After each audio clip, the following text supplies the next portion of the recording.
And I'm seeing.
With multiple agencies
you're looking at about 2.2 million. And that was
a significant time at Michigan Department of Treasury, focusing on property tax. So what Rod did is he worked with our prior equalization director, Matt Hansen, and he captured about 15 years worth of equalization reports, plugged that into some data, and looked at what the trends were. They looked at property growth, they looked at housing, and came up with a really sophisticated methodology.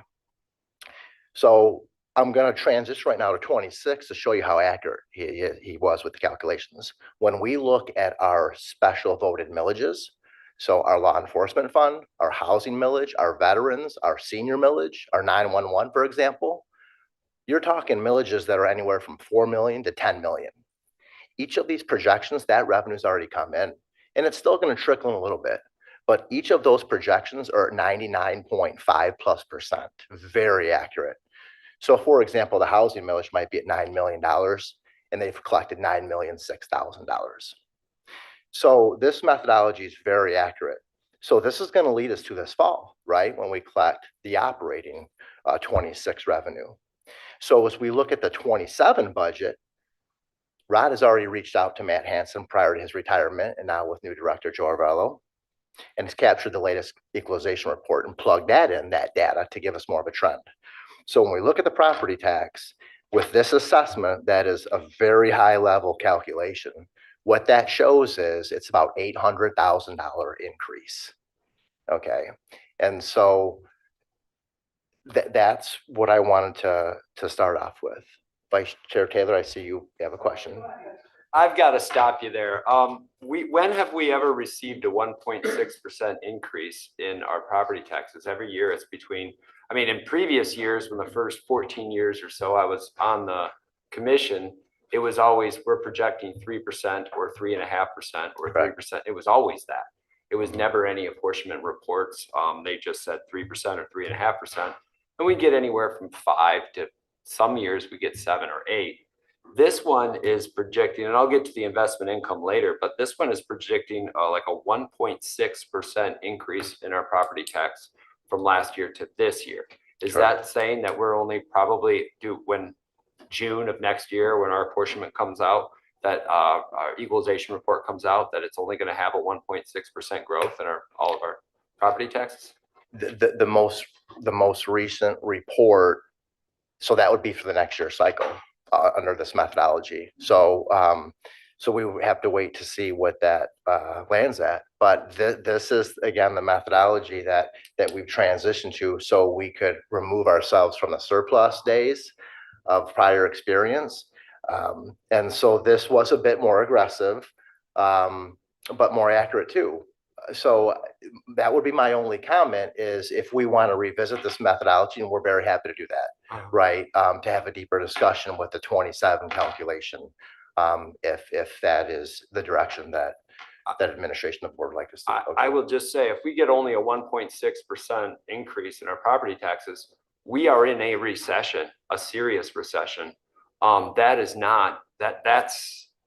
really not good news. 1.6%, I don't think we've gotten that low of an increase in the last 15 or 20 years, at least since I've been on the board. It's always been higher than that.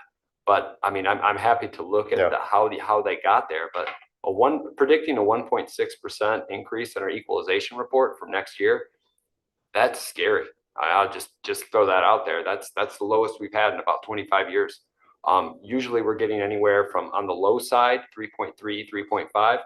On the high side, 8. If you go back to history of the last 20 years of what we've received in the last 20 equalization reports, I don't think you'll find 1.6 anywhere, even after the 2008 crash, because you smooth it for 5 years. So just putting that out there, that's some really scary numbers. Yeah.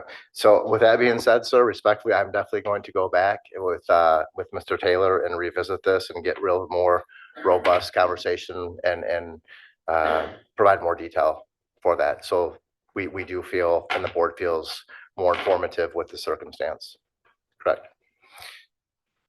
So property tax, moving on from that, if I may. So let's look at marijuana tax. We kind of highlighted that earlier. That's gone down about $500,000. So we are definitely going to adjust that accordingly. Moving on to convention facility tax, the alcohol tax. This is a fixed amount from the state of Michigan. We can see there's a slight decrease from the state level, about $7,400. The state does update on the state's treasury website, this information. So we're consistently reviewing it in conjunction with administration to see if there's any updates. And we're always going to move forward with the latest information, right? Estate revenue sharing, that follows the same suit. We can see there's a slight increase of that, $800 at this point. So again, those are two that we just kind of monitor and we just keep up to date as we navigate through the budget process. We can bring that forward. Director Post, Vice Chair Pro Tem, you have a question? Yes, sir. Thank you, Chair. Thank you, Mr. Post. I appreciate your conservative thinking on this. You indicated the convention and facilities and alcohol taxes and about a decrease in there. Is that been I'm not seeing that really as a trend from the last 3 or 4 years. Again, it kind of goes back to Vice Chair Taylor's comment about the property tax. It's not a big amount, but it's still an amount. And all these things obviously add up. And it does obviously concern us so that we can provide the services to our citizens that we've been providing, and looks like these decreases could impact that severely. But as we get in, as I'm sure you're going to share with us on the revenue side, but thank you for, I'm just kind of curious as to why we're seeing a decrease in that. Less people buying alcohol and less people going to the hotels and motels. How will that impact our new convention center thing that we're working on now? Go ahead, Administrator. Thank you, Chair. Looking from 23, when it comes to the convention facility and alcohol tax, you actually do see a decrease. So, with there was a significant increase in the consumers' cost of alcohol, and you saw that trend across the country. I just wanted to add that point. And the same thing which you saw, the impact of cost, as Vice Chair talked about for marijuana. So those were from 26 performance. We have to take that into account. And when the state's revenue sharing remains flat, for us, it's really a cut just due to inflation of our own cost. So the rate of property tax increase, not to go back to that particular point, but for the difference between 23 and 24 was not that great either. So we've seen this variance. The jump that we had from 24 to 25 to 26 was significant, but from the year of 23 to 24, in 23 it was 49,200,000 roughly, and then in 24 it was 51 million. So it has happened in the county's history, more modest increases, but we were also able to realize higher than projected investment revenue. And so really looking at our performance, as Vice Chair said, hey, we can ride that for a little bit, but that's what's informing at least my side of the house, the conservative nature, right? Maintain the focus and the priorities that the board laid forth, and just be positioned for when there is a rebound, and consistently check these revenue sources and adjust. So our task is clear, is to get to that balanced budget, but consistently review our expenditures and revenues, and then afford the ability to make some changes as new information comes forth. And we're doing that currently as we get to the budget process. So Ryan. Yeah, to build off of Vice Chair, go ahead. Sorry. Thank you. I appreciate that. Yes, and I appreciate Through the chair, conservative gentlemen. look. So Thank yes, you. go ahead, Vice Chair Pro Tem. It's okay. Yeah, I Thank thought I you. was still on. You're No. okay. Yeah, no, thank you. I appreciate that. And I want to continue a conservative look because it will impact the many programs that we do work on to serve the community. Thank you. Okay. Thank you, Director. You're welcome. And just to reiterate, with both the convention facility alcohol tax, as well as the state revenue sharing, when we begin the budget process, which is usually about March, April every year, that's one of the first things we do. So we're consistently every month going to Treasury's website, and we just take the information that they have available for all counties, all municipalities at that time. And throughout the entire budget process, we will continuously monitor that. And when we do recognize any changes, we just elevate those to the board through administration in the budget process at that time. Moving on to investment income. I have another question for Oh, Vice sorry. Chair. Sorry, I just gonna go really quick to before the cannabis tax. I think you're still, as I said, I think you're underestimating the property tax. I think you're overestimating the cannabis tax. I think that's gonna be closer to about 1.5, 1.6 million. That trend of a reduction from 2024 to 2025 will continue. Most people in the industry think it will as the price drops. It's not a lower amount in sales, it's just a lower amount of that tax collection that will be there. That's pretty high. On the property taxes from 23 to 24, you had about 5.1% growth. You had 5% from 24 to 25. From 25 to 26, you had close to 7. And we're predicting from 26 to 27, a 1.3. So that's the boom. We're getting anywhere from 3 to 5, 3 to 5, 4, 5% is like on the low side. And then it drops to 1.3. I think that some of that, a lot of that will be offset by the overestimation on the cannabis tax. But I think, and then the investment income, you were going to talk about that as well. But I think we've got one more good year in the 5 millions. And then we're going to be back down to the appropriate 3.8. But like I said, I'm not going to advocate that we use that additional money for ongoing expenditures. But I do strongly feel that there'll be more than that for one-time money for that investment income. Director? So the investment income,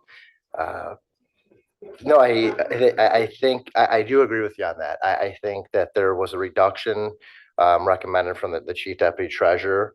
I do think looking at the trends, that is an area we can definitely adjust, maybe from 1.4.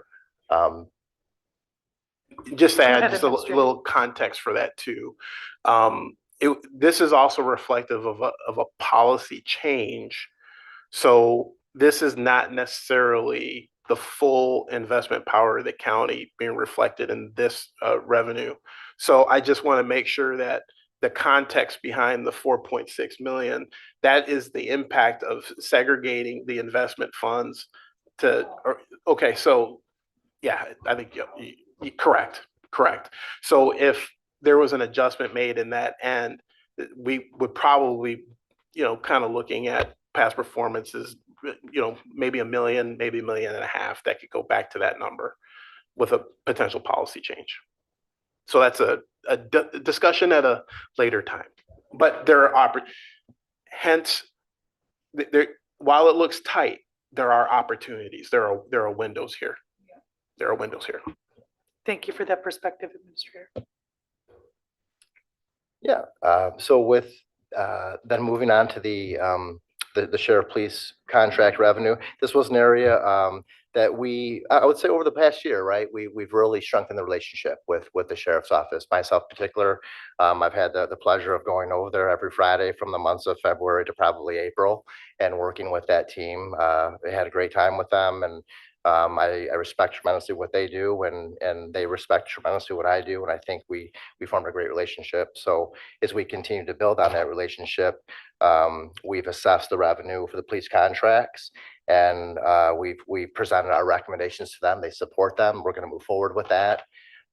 So I think where we're at today, before I hand it back over to Interim Administrator Cole, is we will definitely go back and we will work with Maine to revisit those. We will point out the trends you pointed out, right? About 3 to 5% for the property tax. We'll revisit that for sure. The marijuana tax, I think we can talk to administration about that and make a reduction there as well. The investment income, I think we'll also follow that same suit. And then I look forward to personally, along with Interim Administrator Cole, to continue these discussions throughout the next board meetings. Thank you, Interim Administrator. The report that the board has in front of you has some options in terms of how you would want for us to proceed in terms of a conservative approach, how we would want to take this information and use that as a basis. But I think we've received some direction from Vice Chair. I hear and lift that up with that additional work from Maynard. We would come back and really see if there's some adjustments. And we would also then begin to talk about the expenditures. So today was about revenues. Next meeting, we were going to focus on expenditures. So we'll just combine a little bit of that. We won't spend a lot of time on the revenues. We'll talk about those expenditures leading into the recommendation. Thank you. Thank you. Anything further from other commissioners? Vice Chair? Really quick, I mean, it may sound like I'm not happy, but I'm really happy right now because I love getting down into this sort of detail, and I think it's extremely important that we do, and I appreciate the opportunity. If I sound crass on there, if like I'm going at, I'm just spewing what comes into my head. So there's no personal animosity, and I really greatly appreciate the work that you guys do. So. This is an ongoing collaboration with the board and our administrative team, and I think we all appreciate that of each other. Commissioner Gisler. Thank you, Chair. Yeah, question for you, Ryan. The chap who you were working with and who did a lot of the number crunching, his last name was Taylor, as I understand. Is he any relation to our Vice Chair? I would have to defer to Vice Chair Taylor.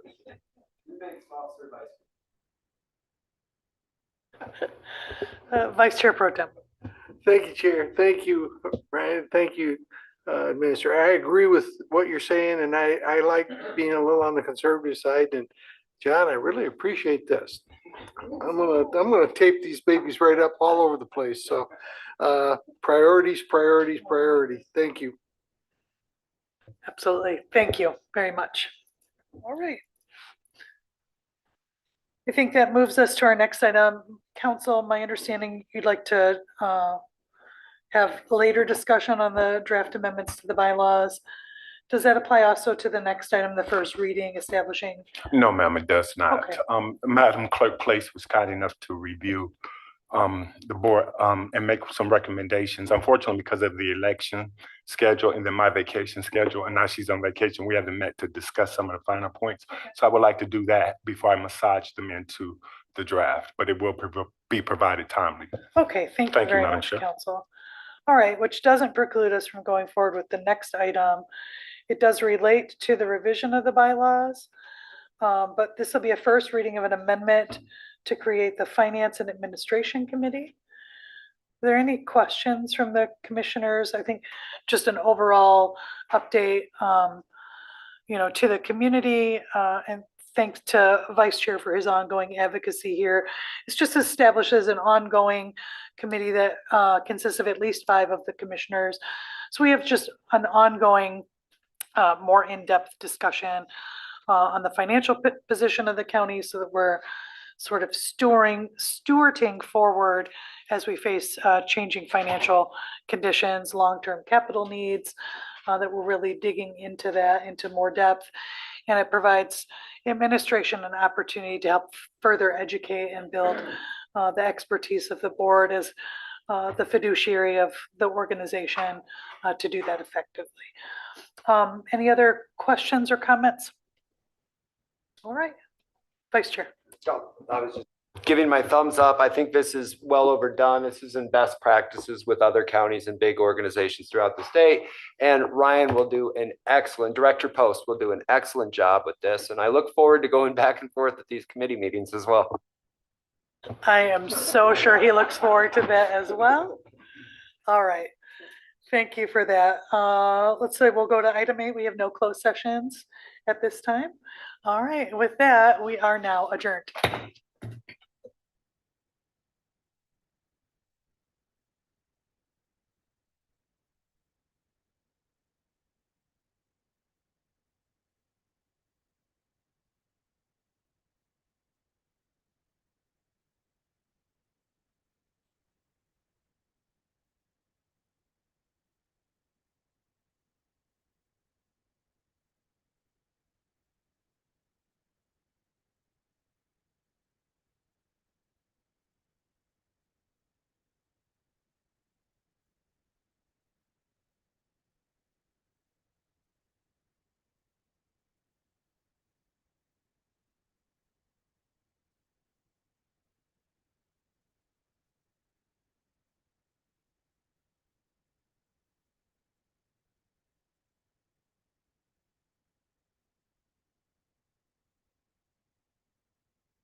All right, I'm going to call to order the Kalamazoo County Board of Commissioners regular meeting for August 18th.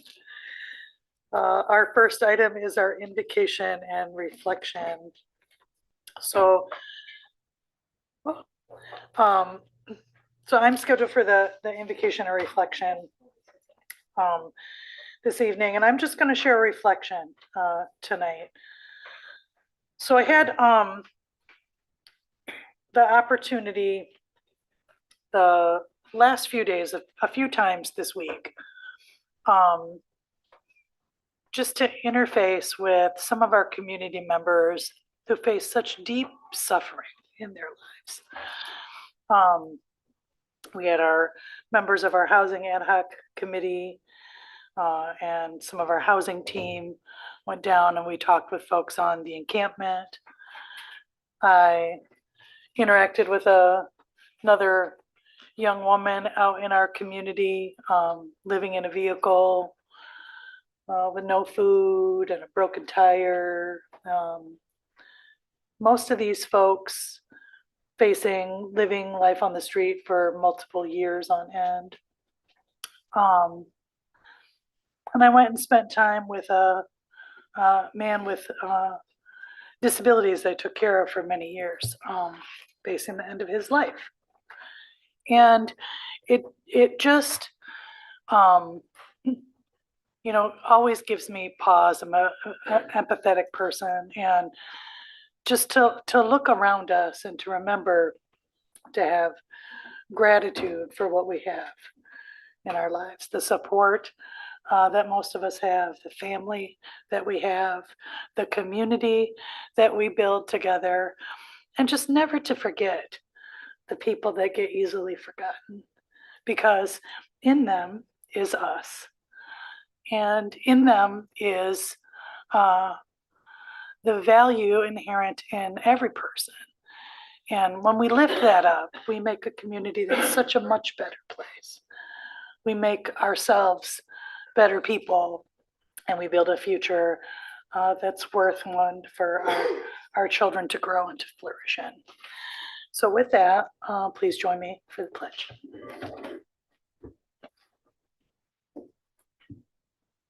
Pledge allegiance to the flag of the United States of America and to the republic for which it stands, one nation, under God, indivisible, with liberty and justice for all.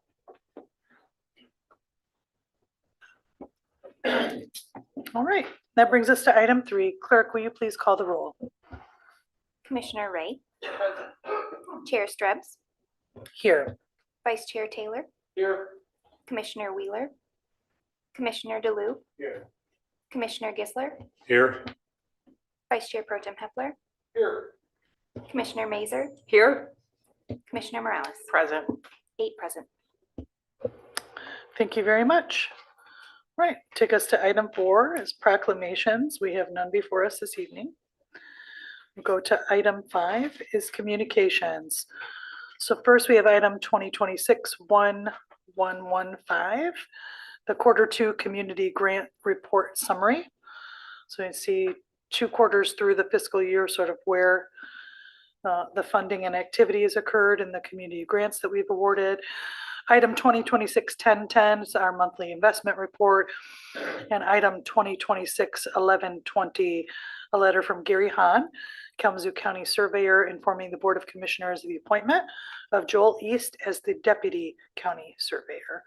Are there other communications that any of the commissioners wish to share? All right, I am seeing none. We'll go on to item 6, which is our approval of the minutes. Entertain a motion for item 2026-1118, request for approval, the August 5th, 26 draft committee of the whole and regular meeting minutes, and the July 30th, 2026 gun violence prevention ad hoc committee meeting minutes. Motion is made by Vice Chair Taylor, supported by Commissioner Ray. Is there any further discussion? All right, I am seeing none. All those in favor signify by saying aye. Aye. Any opposed? That motion carries. We'll go now to item 7, approval of the agenda. Chair, I move that we approve the agenda as presented. Support. Motion is made by Vice Chair Taylor, supported by Vice Chair Pro Tem Hepler. Any further discussion or changes? Seeing none, all those in favor signify by saying aye. Aye. Any opposed? That motion carries. All right, now we'll go to item 8. We'll go to item 2026-974. We have a childcare millage post-election implementation framework presentation. We'll welcome Health Director Deb Lentz from the County Health and Community Services. Welcome, Director. There you go. Perfect. Hello. Good evening, Commissioners.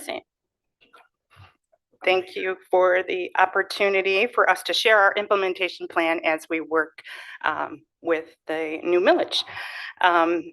Before we start, I want to introduce the Health Department's new Deputy Health Officer, Lauren Smith Lewandowski. Lauren previously worked in Calhoun County Health Department for over 7 years, so she brings a lot of wealth and knowledge to our department. We're really excited to have her as a part of our team.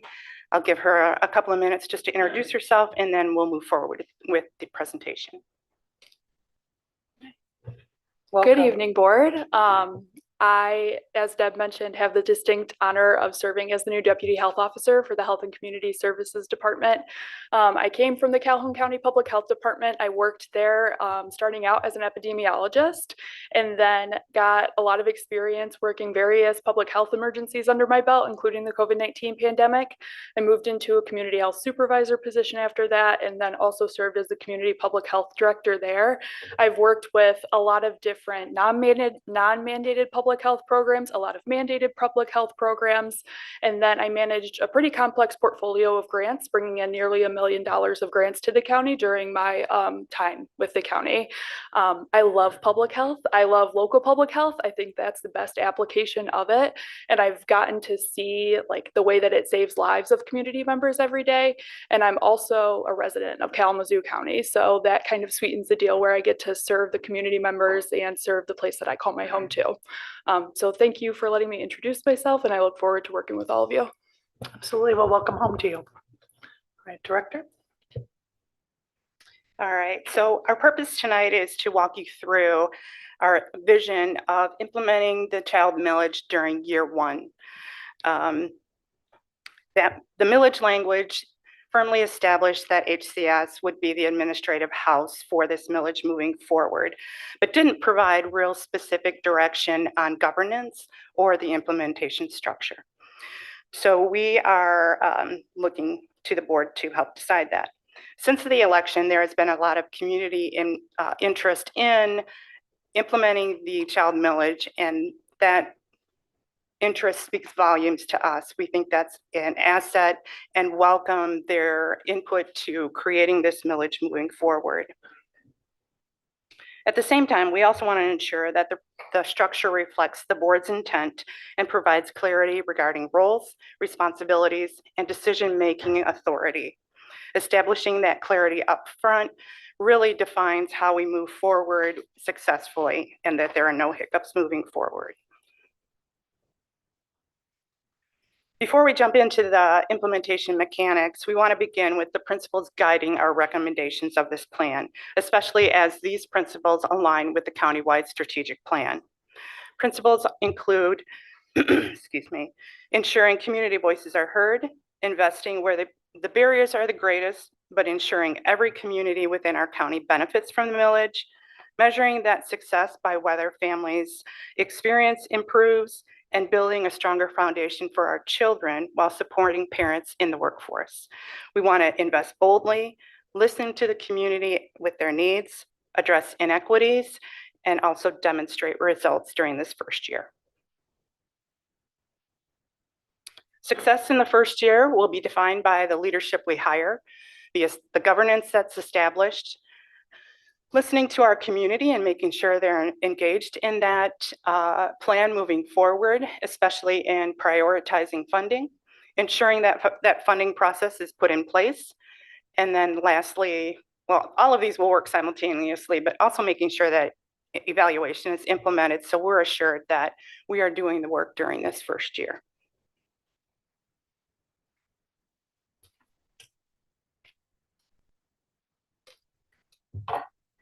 Hello again. Now we're moving into our implementation overview. So this is really the meat and the potatoes of what the proposed implementation framework looks like.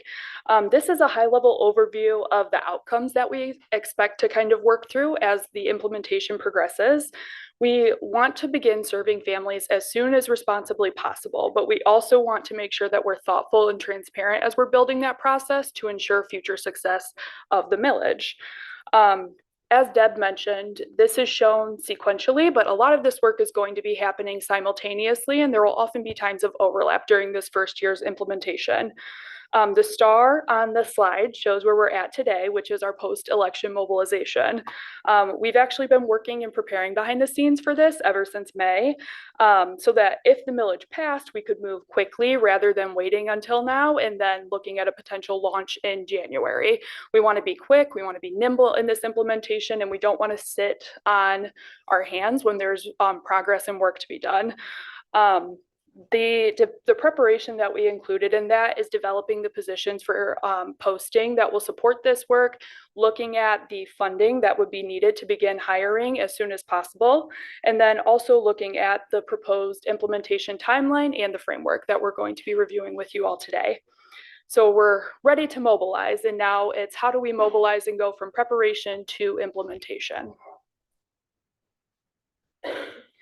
So arguably one of the most important things that we're going to discuss tonight is the governance structure, and it's where we're seeking feedback from the board specifically.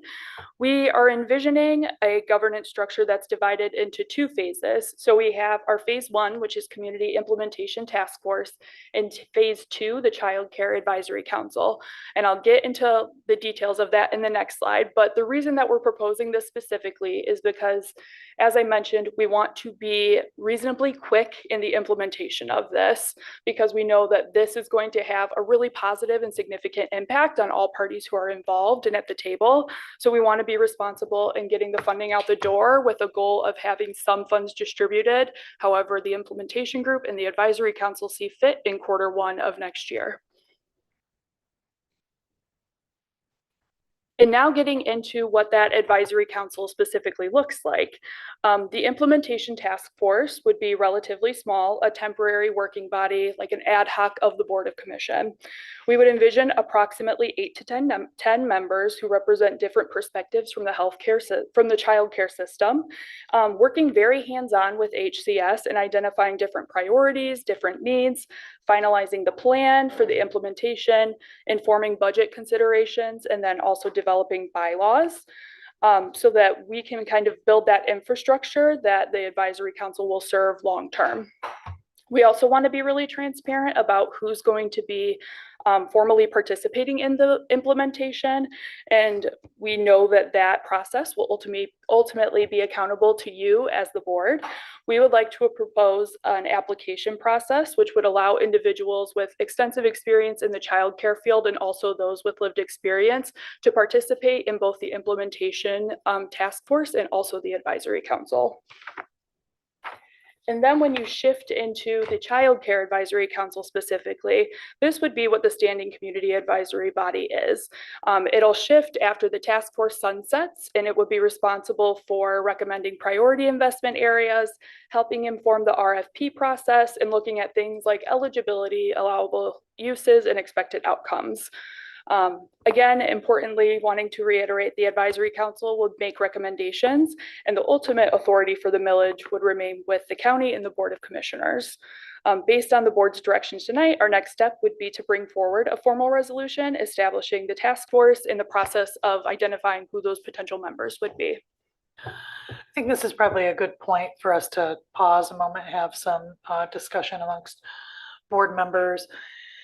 So, hearing about the recommended structure, I mean, really, we're looking at this functioning similar to the way that the senior millage review and allocation process occurs. The structure of both of the bodies is really up to the Board of Commissioners, but we would identify, likely a number of commissioners who have interest in participating in the body. It'll work with community voices and people with the perspectives that we want to identify as needed there. And then they would make the recommendations that then come forward back to the full body.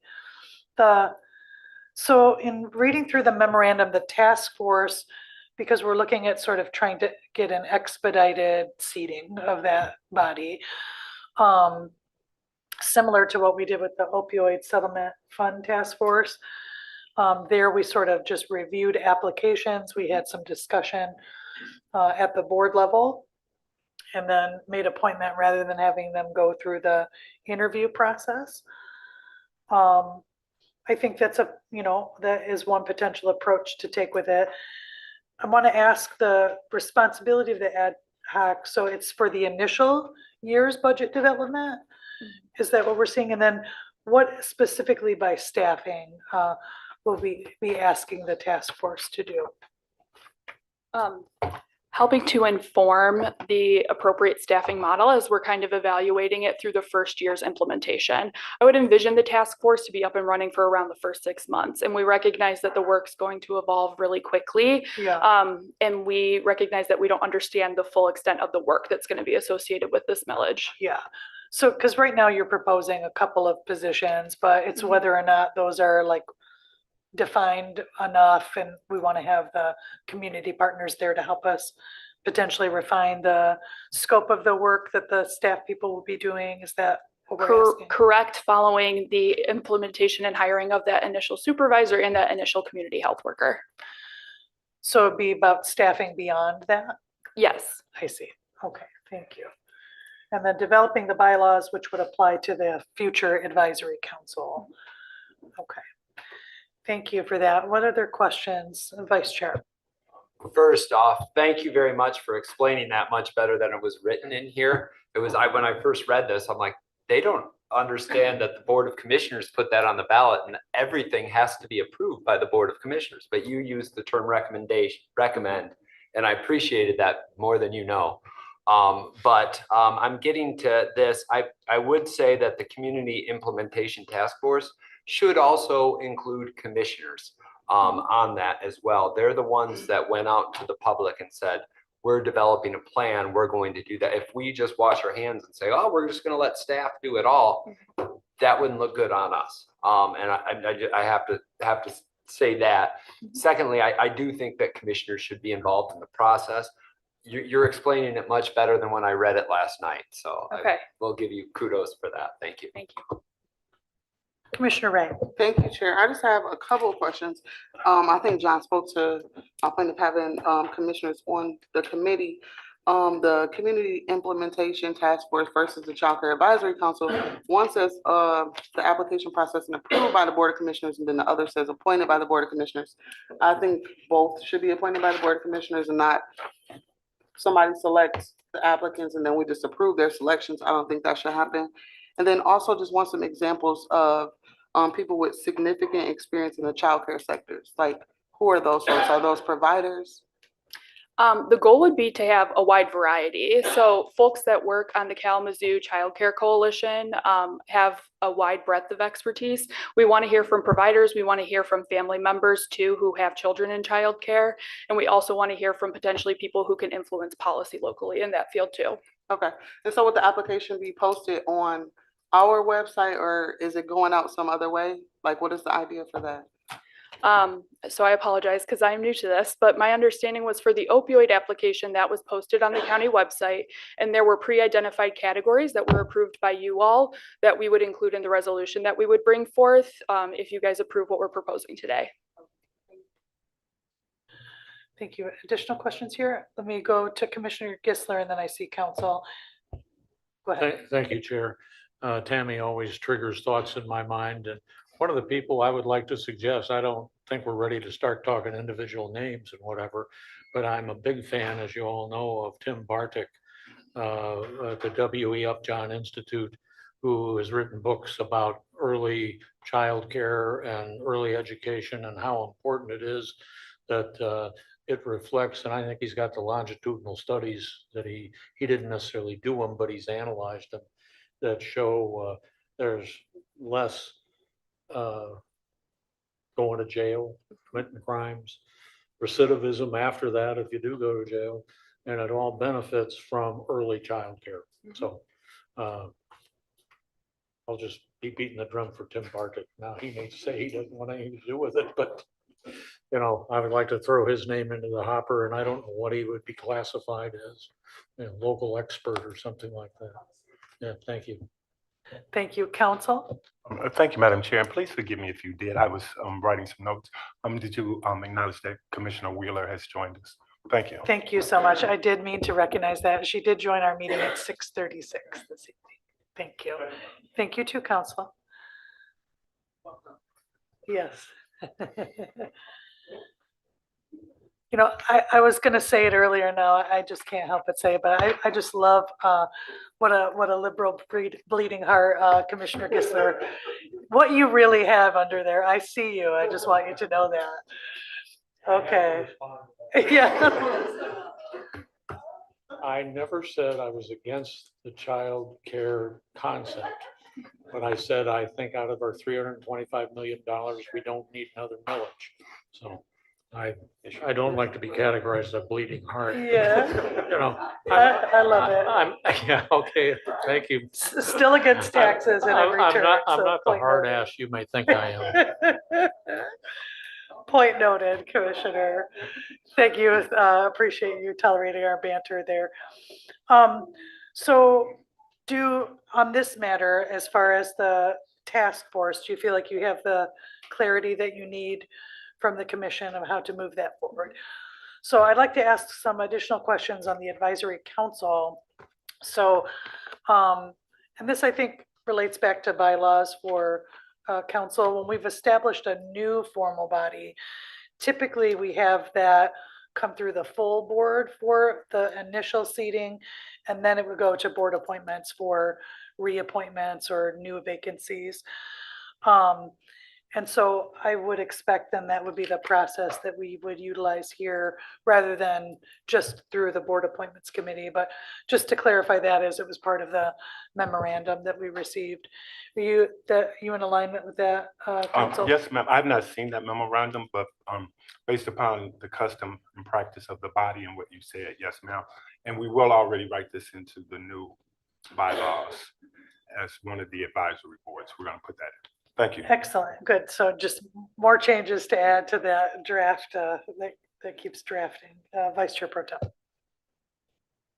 Thank you, Chair. And you indicated though that this need to be done expeditiously. So are you looking at that we waive the appointments committee, or is this going to be part of the appointments committee? Question. So I think my understanding of the recommendation from staff, the initial body, this task force, that there's going to be a public posting on our website for applications for this. And we can identify some sectors that we want filled. And then this whole board will review those applications and we'll pick who we want seated onto that task force. And then for the council, we will then go through a full interview application process. And they'll come here to the full board for those initial interviews. Did that answer your question? Thank you, Chair. Yeah, I mean, I just wanted a little clarity on that. And we haven't established a number of persons to be on the appointments committee. We have we're looking at somewhere between 8 and 10. And I agree with the chair, we need to probably have a couple commissioners on that. Whether they're above, beyond that number or part of that number. And probably the same thing for the appointments committee too, I guess. Do we have the commissioners who have interest in serving on the child care task force? The task force, yes. Yes, The okay. council. Yeah. All right, so I'm seeing Vice Chair. I saw Commissioner Ray. You have Vice Chair Pro Tem? Okay. I probably lack capacity to do that right now. Okay, and we can have additional, we'll finalize that through a resolution to hold. Okay, so I guess further direction, Vice Chair Pro Tem, the number of total seats that we want. We're gonna have the participation of 3 commissioners. We want to go up to 10 total. We have 7 community voices and 3 commissioners. Commissioner Ray?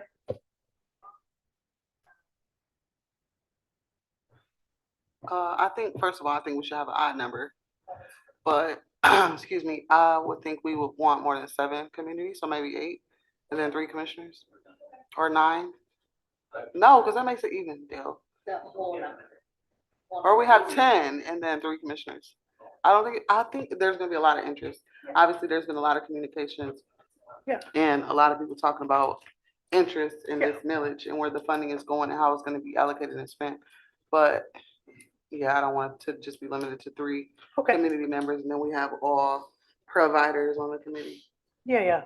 And we can nail down sort of like how many of each sector we want to ensure is represented, so we can prioritize whatever, you know. Also, with the timeline, how long is the application gonna be posted?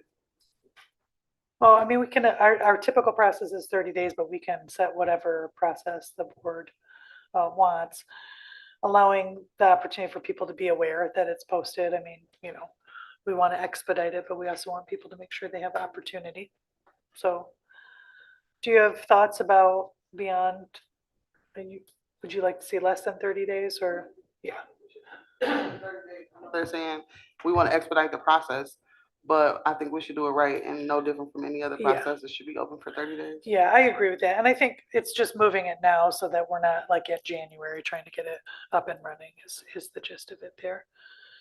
Okay, so I'm hearing sort of by consensus from discussion, 10 community members, 3 commissioners. And then we'll get the application up and posted for 30 days. Once we identify sectors, I would imagine you'd be coming back to us in 2 weeks with the resolution that would be Correct. crafting. So we can take additional feedback to administration on what we would like to see sector representation look like, and staff can take those perspectives into consideration as they present with us, which we can refine before final passage. Okay.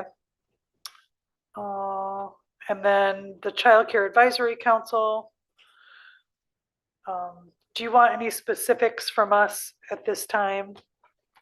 Or we want to let the task force sort of come forward with their I recommendations? think that evolves from the task force Yeah. moving forward, Okay, just to ensure that we have people represented around the table moving forward. yeah, okay. I think that makes sense to me as well. All right, thank you for pausing there, and if you want to go forward, please do. Next, we're moving into our staffing model. So as I had mentioned previously, we're proposing an initially lean staffing model.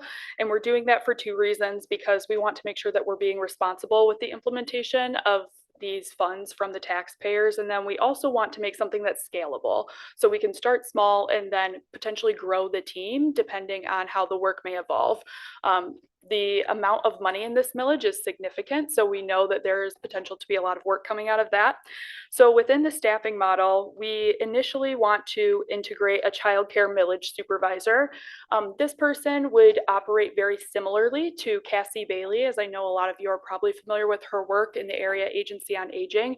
She has a responsibility for contracts, liaising with entities that receive funding, and then also providing oversight for all of those contracts and the funds going in and out.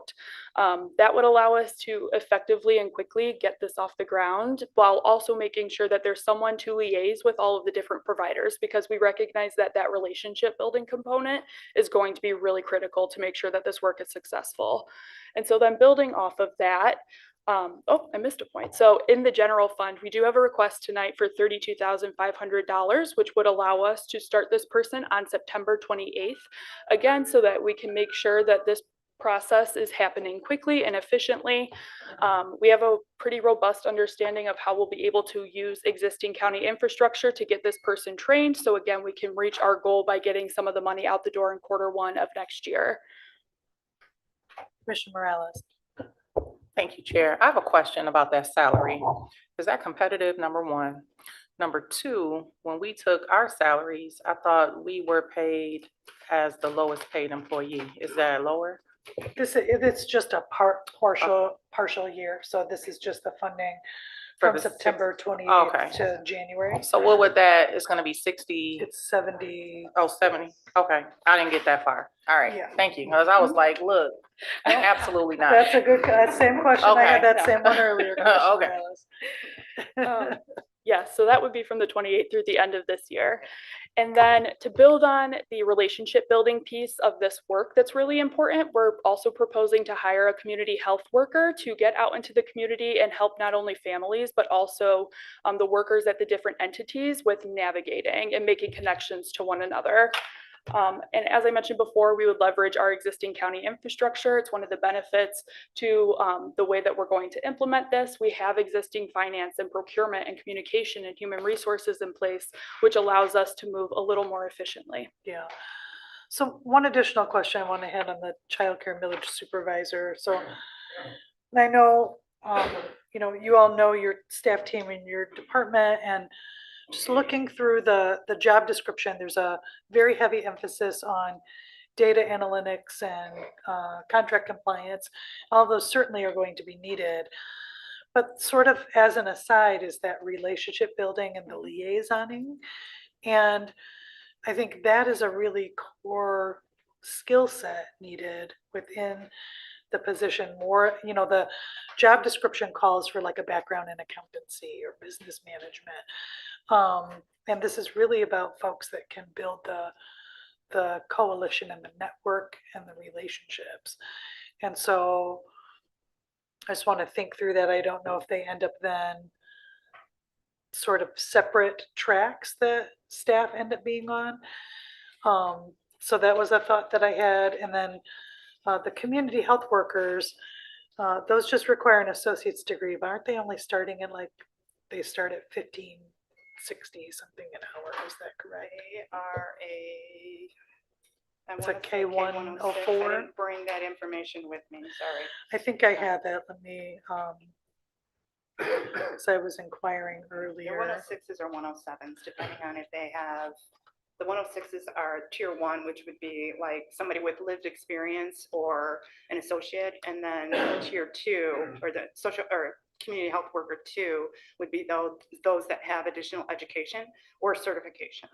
So they're all within the K104 band, though, right? You're talking about like what step of the band they would be in? They actually start at 2 different salary bands. So Okay. one is, I think it's 106 and 107, or Oh, 107, 108. the job description says 104.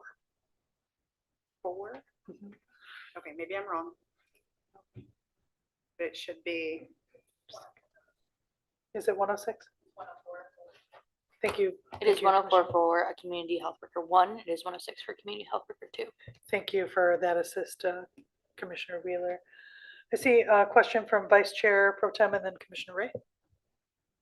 Thank you, Chair. We haven't collected any money yet, so this 32 is a wage. We're also going to fringe with it, et cetera. Where's the money coming from? Just to asking for a friend, sorry. Yeah, the proposed recommendation is it comes from the general fund. Commissioner Ray? Thank you, Chair. To Vice Chair Pro Tem's point, I was gonna ask, once we start bringing in the money for the millage, can we get that back? Number one, but number two, my question about the position descriptions, are we still sending them to the DEI director before we post them? Because that used to be something the board required. Sending them to the DEI. Director. So these are already established. We didn't create anything new yet. Okay, well, So, later in our agenda, aren't we creating these positions? So they are new position creation. So what you're stating, Health Director, is that it's a position of an existing job PD description is already. existing. What we're asking for HR, we need to create that position and align it with an account in order for that position to be recognized. So Okay. the creation and elimination is typically where you're adding somebody to your team in a new role or a new, a new program, and eliminating it potentially if eliminating somebody, but I'm not going to go into that right now. But so this would be creating these two positions. We have a universal PD for CHW. We're not recreating a CHW PD because this position will align with that one. Same with the supervisor. by title and how we advertise that, we are gonna call it the child millage supervisor. However, that position aligns with a position that's already created that is similar to Cassie Bailey's in AAA. So we didn't recreate anything. We didn't create something new. We're using existing PDs. We are just asking to create that position Thank you, Health within a Director. specific budget.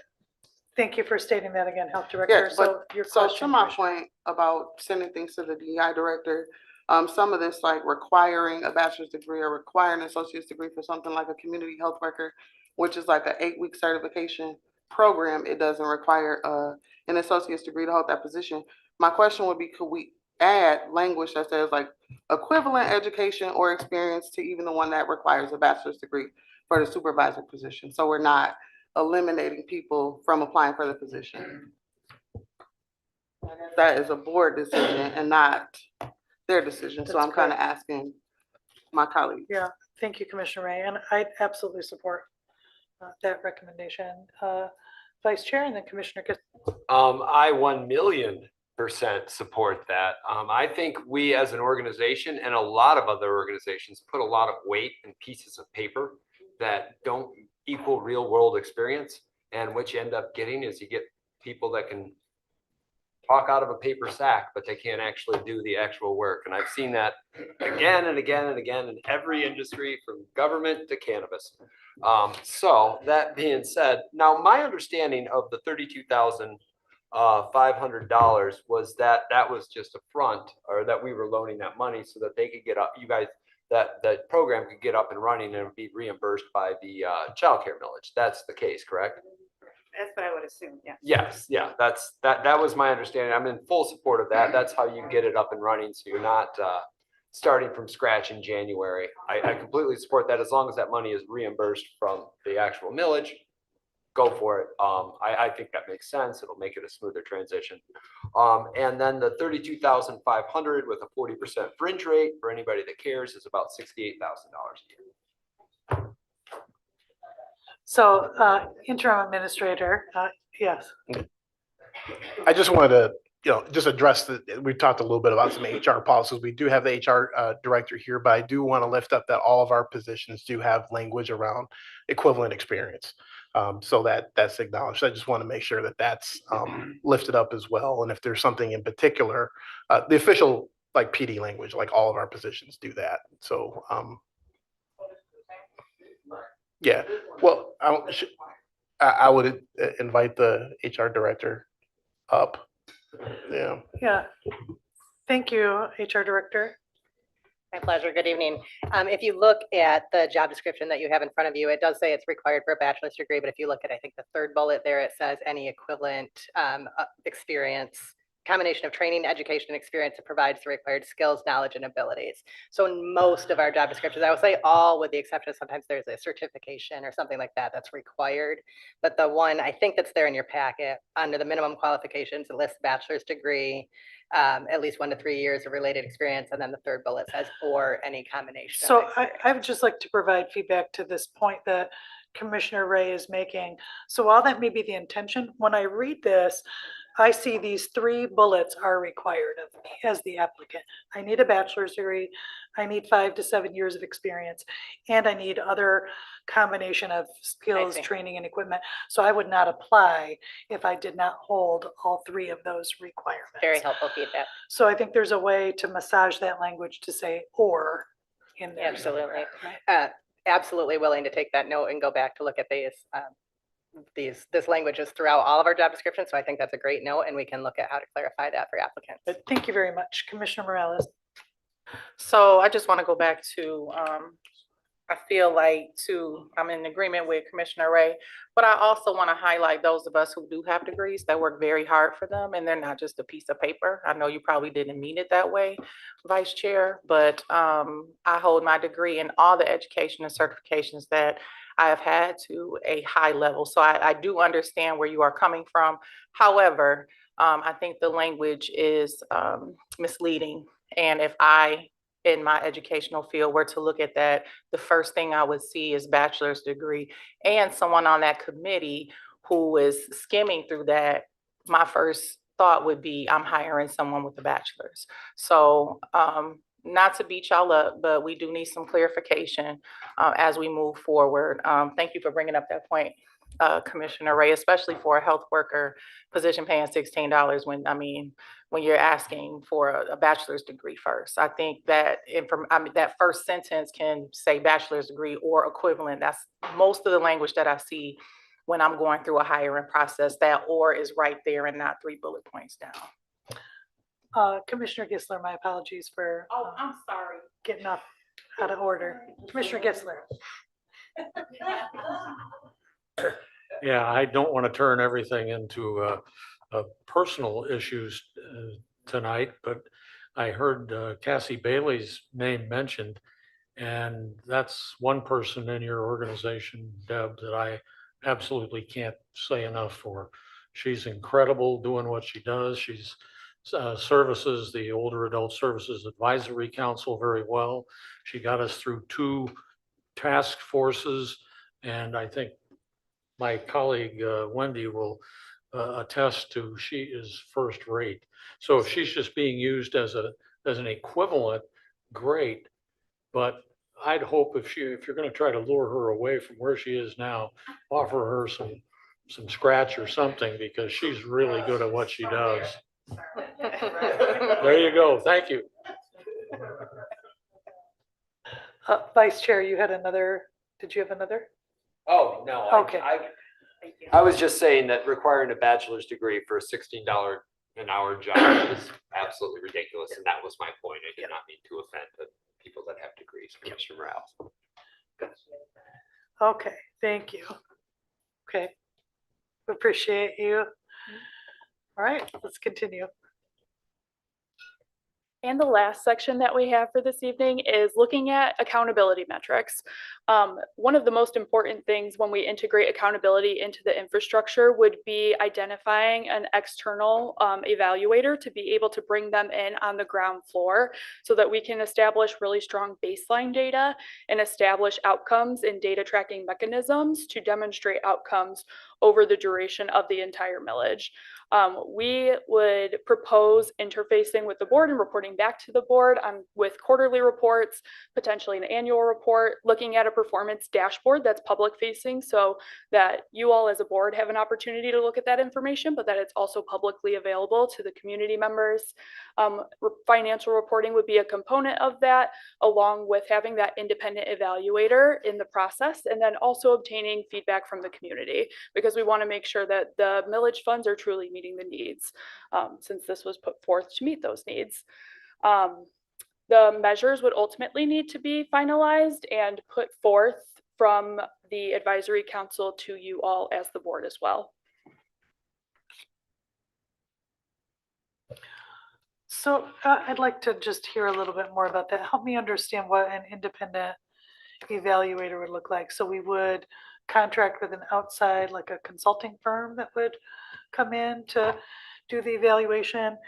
Is it a significant component of the manager's job description about program evaluation? Helping with program evaluation, a millage of this level, essentially, knowing that we have other initiatives in the community, such as Kalamazoo Promise, being able to evaluate those against each other effectively, I think can really go to demonstrate how some of these initiatives could potentially work together to improve outcomes long-term. And while the data management and performance management absolutely would fall to a supervisor, we were envisioning something that was more at almost like a PhD level to be able to truly demonstrate what the outcomes are for this, because it's going to be very nuanced and very layered. Commissioner Morales. Outside of place-based scholarships, where else would you get your information? Are you leaning on the Upjohn Institute to support that? Because everybody doesn't receive those place-based dollars. So that's only a certain subset of people in one area of the entire county. We would look at an external evaluator like Upjohn, going through the appropriate procurement process and RFP process to see what types of evaluations or suggestions that they would have, since that would be their area of expertise. And again, that's utilizing that implementation team to put forward who they believe would be the best evaluator.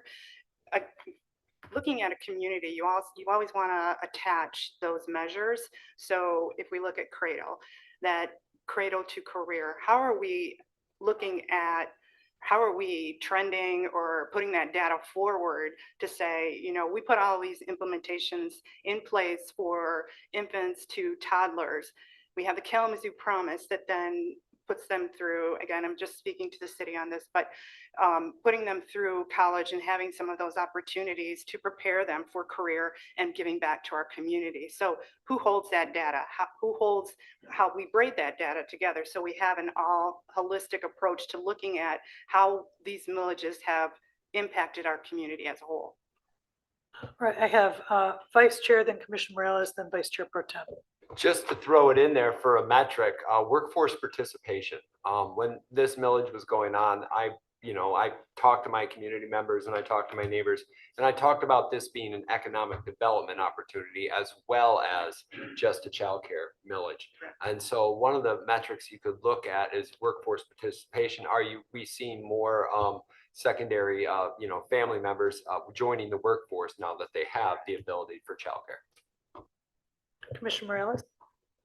Yes, some of the same sentiments. And then looking at other school systems and, comparing a Portage to the city of Kalamazoo or Kalamazoo Public Schools or Comstock or Gull Lake, those areas, I think will give you a different perspective as well. I think if you centralize just looking at the city of Kalamazoo, those numbers may be skewed based on where we even set educationally among other states, but specifically in the state of Michigan. And I appreciate that. I was just emphasizing, using that as an example of Upjohn is included within that city work and working with the Promise to Assure, cradle to that career kind of concept. Vice Chair Pro Tem.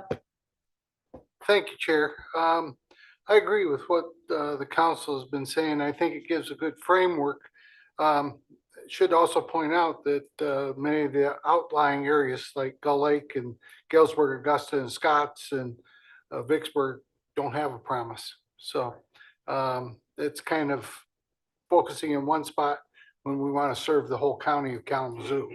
And I think we need to be mindful of that in this. And I appreciate the framework that my colleagues are working on in this situation. And I appreciate your work in bringing this forward so we get this going in expeditiously as we can. And I think, but you see the concern of framework, paying for it and making sure that it's effective. So I think it's critical that we have reports on this in a very timely manner. Thank you. Thank you.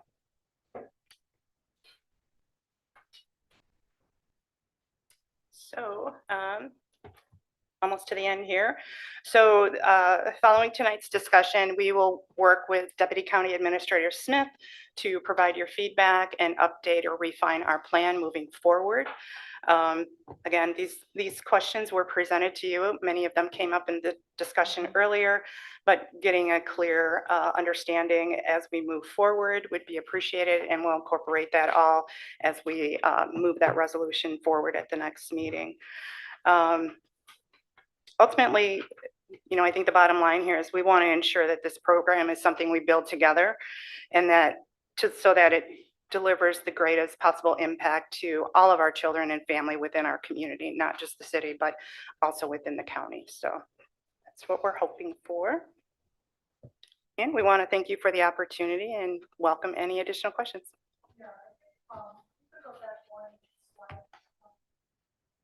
This one? Oh, I'm sorry. I'd asked for her to go back, and we have just a couple questions maybe here that we haven't touched on. So the last one, frequency, the board would like to receive implementation updates and reporting mechanisms. So I just want to make sure that I open that opportunity for any suggestions from commissioners on that. How often do we want to see reporting on implementation? Is it quarterly? Is that what I heard? Commissioner Wright? Thank you. So I thought we talked about this task force not being in place very long. So will we get quarterly updates or should we get like monthly updates? how often is the committee gonna be meeting? We probably should know all of that first before we talk about how often we wanna be updated. Yeah. So it looks like until they would complete sort of that initial series of tasks that we put in front of them, and the estimate of 6 months, then maybe monthly reports would make sense then. Or the other option would be like quarterly, so we'd get a midway report and then a final report from the task force. I think either are appropriate options. What are other thoughts from commissioners? Commissioner DeLuke? We're gonna have 3 commissioners on the board. I'm assuming if something comes up, we'll hear from them on a monthly basis, I would imagine. Yep, you will be at those meetings too, Commissioner Ray, so that's a good point. All right, so are we leaning towards quarterly report? Is that where we're at? Vice Chair? I think quarterly reports are probably on the excessive side, like as Commissioner DeLu said, we're gonna have 3 commissioners.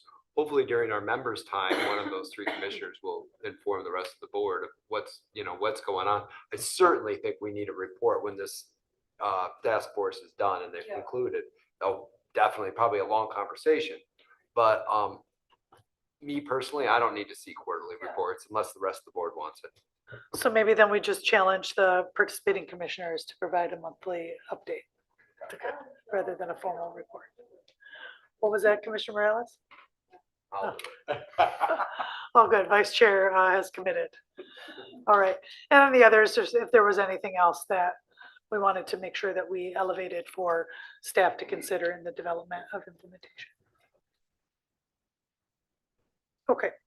Thank you for entertaining that space for those couple questions. Thank you for the work, the presentation, the several months of preparation, and we look forward to seeing this launch successfully. We'll have opportunity for more community voices. We're solidifying this sort of launch plan and the way that it is designed and supported, and we look forward to that. Good. All right. Thank you very much. Okay. All right. Takes us to item 9, opportunity for public hearings. We have none. And now item 10. This is our first opportunity for public comment. So if you have something that you'd like to share with the board, please come forward, share your name and where you're from. You have up to 3 minutes to address the commission on any topic. Welcome. Hi, everyone. I'm Beth Berglund with the Michigan Transformation Collective. We convene and facilitate the Kalamazoo Child Care Coalition as part of the Kalamazoo Blueprint for Peace Coordinating Council. And a few months ago, I shared with you that we were going to be in recipient of funds for a small TriShare pilot. And I wanted to let you know that the pilot launched last week.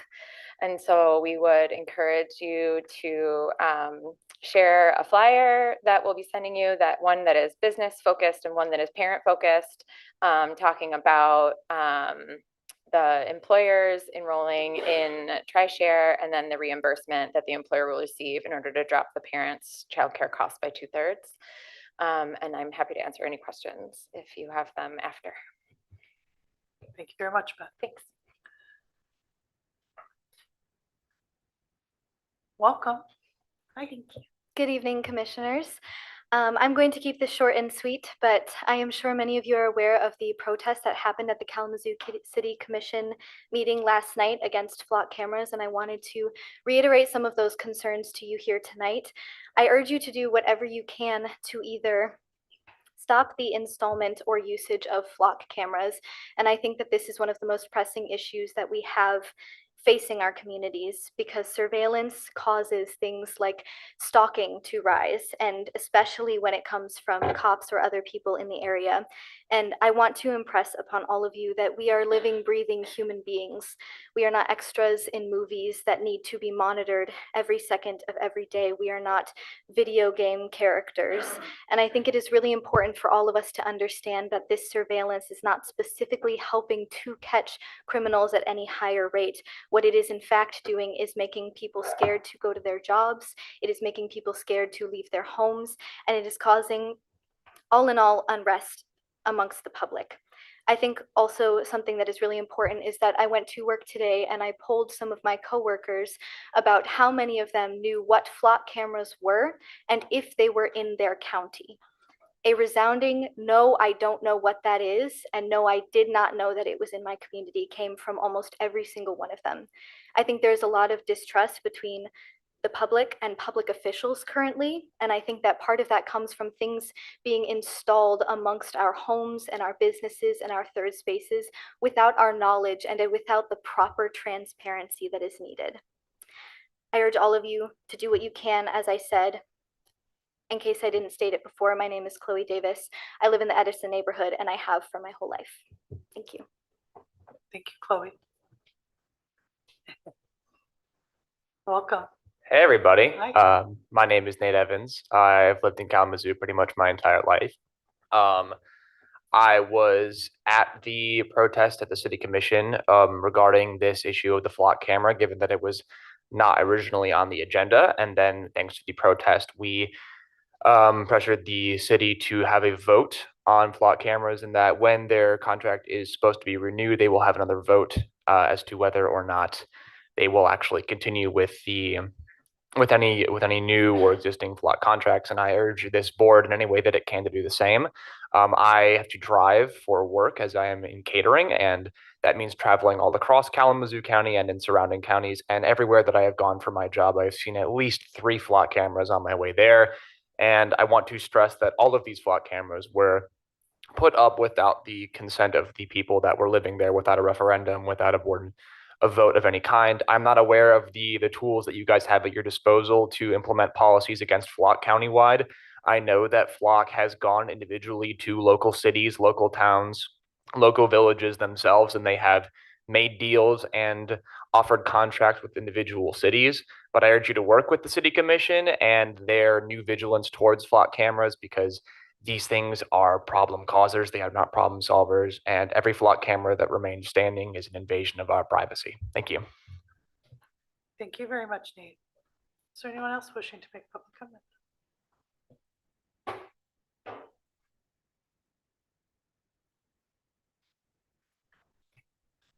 Good evening, Jeff Messer, City of Kalamazoo resident, candidate for Kalamazoo Public Library District Board of Trustees on your November 3rd ballot, nonpartisan section. And no, your eyes are not deceiving you. I am appearing before the commission for the first time without facial hair since before the pandemic 6 years ago. This is my flyer from last year. I'm going to recycle these by giving them to you when we're over. The public can read and respond to tonight's remarks on my campaign blog at messer.substack.com or scan the QR code on your screen. I'm running for Kalamazoo Public Library District Trustee for a very simple reason. I'm an actual library patron. I've been a frequent user of in-person services at the library for over a decade. For example, I composed tonight's remarks on a library computer. I printed tonight's address on a library printer. I used library restrooms while writing. My opponents in this election, as well as the current trustees, don't use in-person services at the library. They are dependent upon library staff to tell them what is happening in the library, which necessarily limits their knowledge of what is going on and the full truth. Meanwhile, I have firsthand knowledge of where the library is falling short in its facilities and patron services. I can form independent opinions of how well the library is operating. For example, do my opponents know that the roof leaks every time there's heavy rain and a half dozen water catch buckets are placed around the building? What an embarrassing situation for National Library of the Year 2002.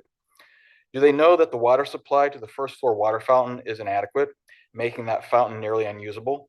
Do they know that some restroom doors are hung incorrectly, creating the risk of someone becoming trapped in the restroom should the handle fall off? Do they know that the lower level restrooms have been closed locked for the better part of a year? The voters of the City of Kalamazoo, Kalamazoo Township, Oshtemo Township, and Texas Township Precinct 3 generously fund the library district near the state cap of 4 mills. So why does the library have these and other chronic facilities issues?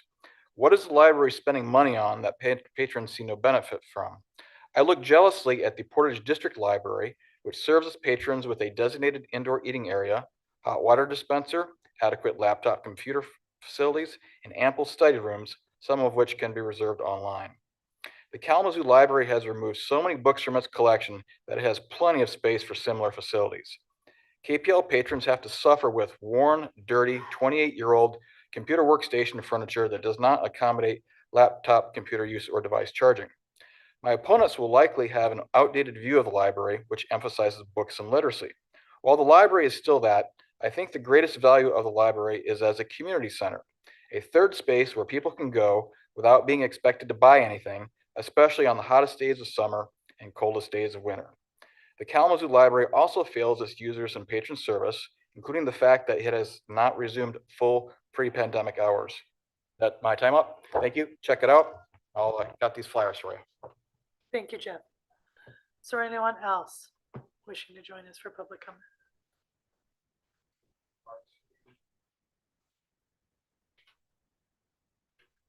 Welcome.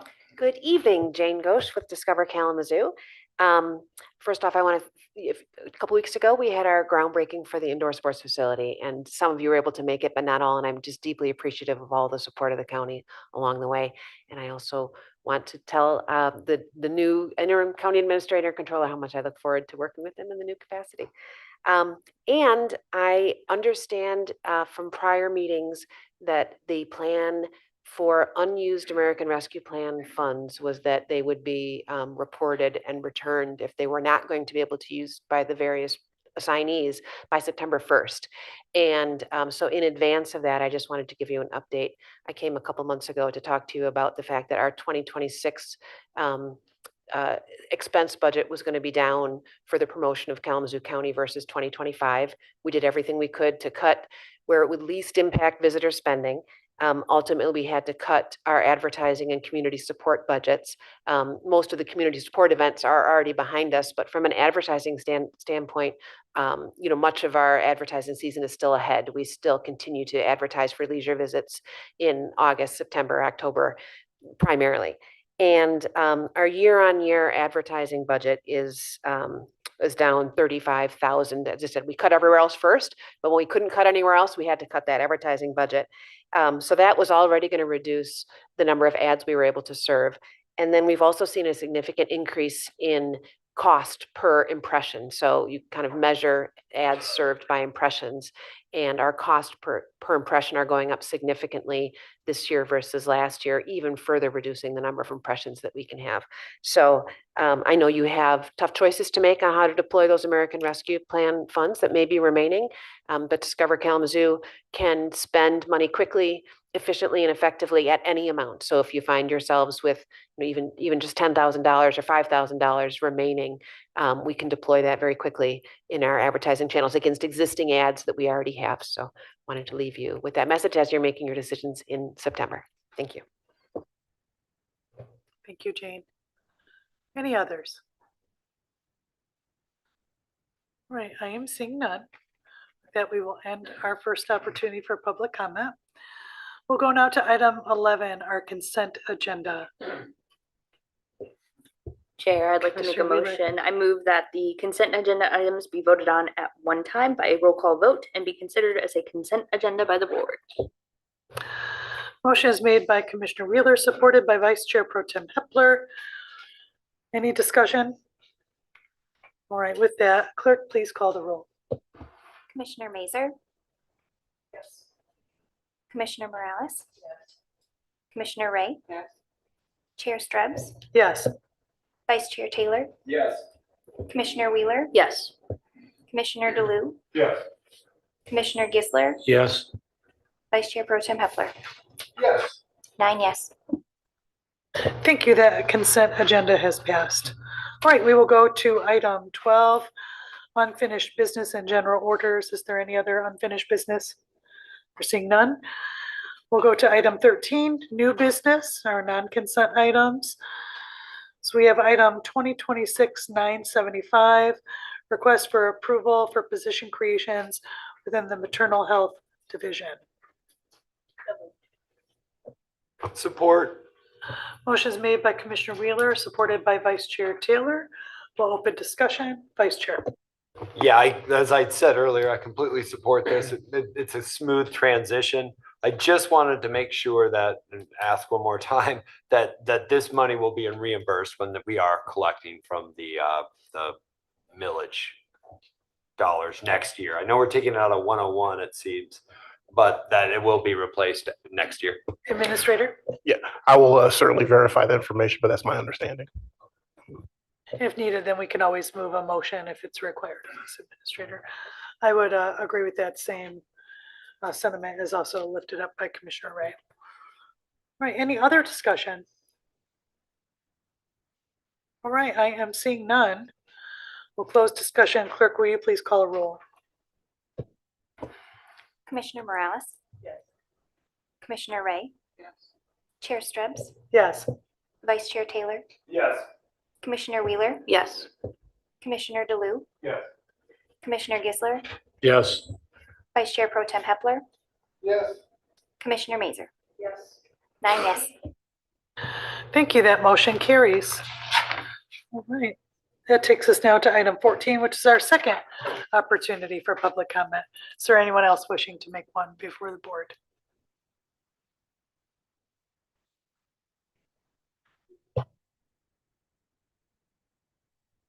Want to talk about something different? Good evening. You have to turn your mic back on, Mr. Messer. There you Okay. go. Good evening, Jeff Messer, City of Kalamazoo resident and Rank My Vote volunteer. I'm not sure how much I've ever talked about ranked choice voting here at the County Board of Commissioners. Thank you, Chair Strubs, for being a supporter of ranked choice voting. Some of you might remember that in 2023, I was one of about 18 volunteers who collected approximately 3,200 petition signatures from City of Kalamazoo registered voters. That qualified us to place a ranked choice voting charter amendment on the November 2023 ballot in the city of Kalamazoo. Voters approved our charter amendment with overwhelming 71% support. Also in that year, our volunteers in East Lansing and Royal Oak also collected petition signatures. Got ranked choice voting charter amendments on the ballot in those cities, received voter approval. We got on the ballot in Ann Arbor in 2021. Voters in Ann Arbor approved our charter amendment with overwhelming 73% support, and then Ferndale did it on their own in 2004. So now 5 Michigan cities have amended their charters for ranked choice voting for local elections. But currently there's a conflict in Michigan election law that does not allow us to use ranked choice voting. So what we're currently doing is we're identifying candidates in this November's election who support ranked choice voting, and we're going to try to get them elected because when the new state legislature is seated in January, we want them to amend Michigan election law to allow for a local option for ranked choice voting. That would activate those charter amendments in those 5 cities, and also we would probably pursue more local initiatives for ranked choice voting. And so what I'm asking all of you and anyone who's watching the meeting tonight to do, come visit me in Bronson Park during lunchtime live this Friday from 11:30 to 1:30, because we have a postcard campaign. We're asking people to fill out these postcards that kind of summarize the situation I just gave you. And in January, we're going to have volunteers in Lansing go to all 110 offices of the state representatives. And then, I'm sorry, I don't know how many state Senate districts there are, 40 or something, I guess, and say, hey, here's a stack of postcards from all the constituents. We want you to pass a ranked choice voting local option the first 100 days. So again, this Friday, Bronson Park, lunchtime live, 11:30 a.m. to 1:30 p.m. South Street side. I have a table right across the street from First Presbyterian Church / temporary location of the Recovery Institute. Thank you. Thank you very much, Jeff. Anyone else wishing to make comment? All right, I'm seeing none. We'll close that second and final opportunity for public comment. We'll go to item 15, reports of our officers, bodies, administrator, and controller. So I'm just going to take a couple minutes. I was a little too in my feelings 2 weeks ago. I just want to thank more in depth my commission colleagues. I came through the primary at the beginning of this month, and every single member of this board, particularly my Democratic colleagues, but really all of you, have been so kind to me. You know, Commissioner Mazer just on the phone yesterday, just being so supportive, so kind. Commissioner DeLu, both you and your wife, providing a lot of moral support and yes, and resources as well.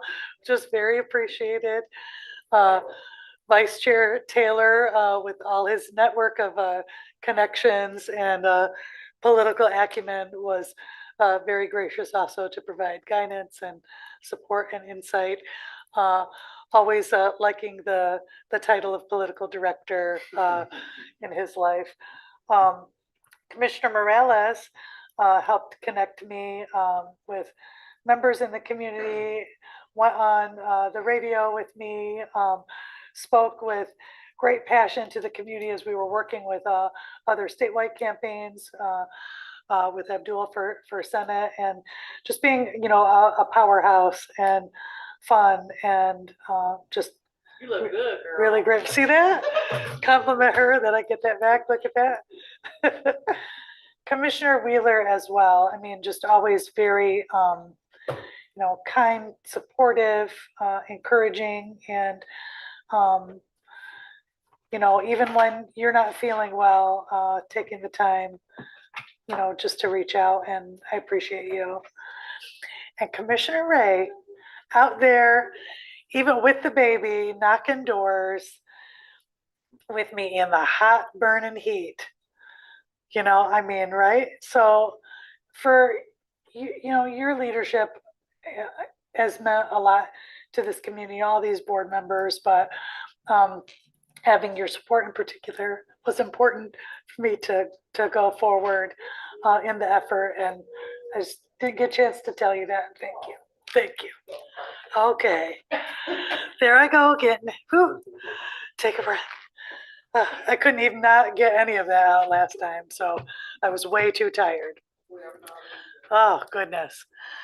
So interim administrator, we now officially hold that title for you, and we want to thank you as well. This transition time is an important one for county government, and I'm just grateful to get to work alongside of you. And we'll continue to have a really strong team. So I don't know how fully I expressed my congratulations to you at our last meeting. I want to take the time to do that tonight as well. Okay, that's what I've got. I'll go to Vice Chair. I look forward to working with you too, Terrell. I think we're going to have some really good conversations. Look forward to it. I'll probably be in your office or in this building more than you want me to, but I appreciate it, and I know how hard you work. So I appreciate that, and I look forward to working with you on that. Thank you for the comment on political director. I just heard a great campaign speech, and after the meeting tonight, I'm going to go give somebody about 10 seconds, 20 seconds of political advice. So with that, I am done. Let's go to Vice Chair Pro Tem. Thank you, Chair.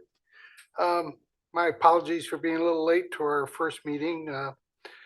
We had a very important task today. We moved the wall from Galesburg over to Harper Creek Schools tonight. They'll be set up and operational, the healing wall. This will be, I think, my third or fourth time of participating with that. And it was a great honor to be a part of that. And I encourage everybody to take a moment, if they can, go over to Harper Creek Friday, Saturday, and Sunday and see that wall. We had a huge crowd that was there. Hundreds of motorcycles were in the procession. We had people at all the corners. There were people in all the way over through Battle Creek out being very supportive, and I appreciate every one of them that came out and supported this thing for our veterans. It's important for them to heal. It's important for us to heal. It was a very harsh reality of back in the 70s and 80s when this was going on. So we need to keep them in mind, our veterans and stuff. As I always say, we need to, when you see our veterans, our military men and women that protect us abroad, take a moment to thank them. I saw some today, and thank them, and they were thanking me for doing my side on the civil side, on the law enforcement side. And we need to thank those folks, that both the men and women and our firemen and policemen and medical folks out there, that keep us safe day in, day out. We also got to be mindful of our other employees here in the county and the municipal employees that work out in our community, making Kalamazoo a great place to live, work, and play. Got it in, Dale. Took me 4 minutes and 52 seconds. And I appreciate all you folks up here on the council who, most folks don't realize that it's not just a couple times a month we get together and that's all we do. There are many, many meetings that we attend and committees that we're on, where we're trying to make Kalamazoo a great place to live, work, and play. Got it in twice. I'm going for a new record tonight. Say it one more time. One more time? One more time. I'll try to get to it. So, but the work that you all do is really, people do not understand it.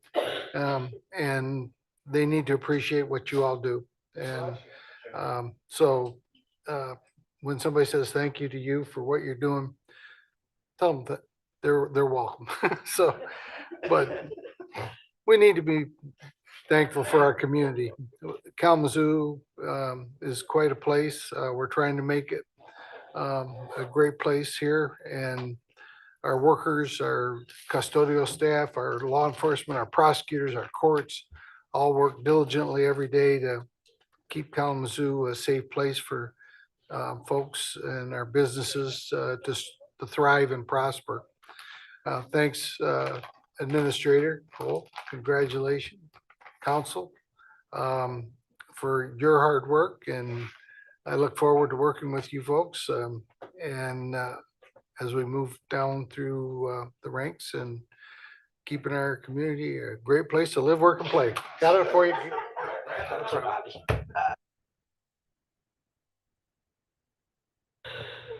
Too much. With that, on that high note, let's take it over to Interim Administrator Cole. Chair, commissioners here and departing, thank you.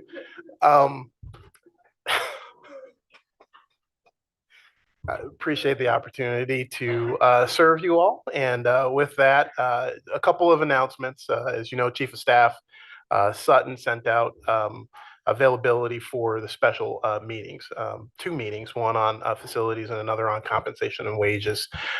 Those are scheduled for August 28th at 9 a.m. and September 4th at 9 a.m.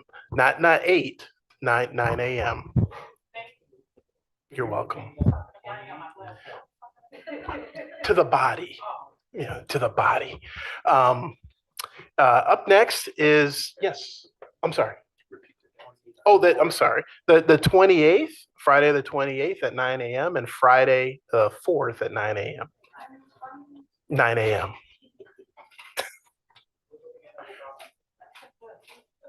You said it'll be here. Yeah, in 207A.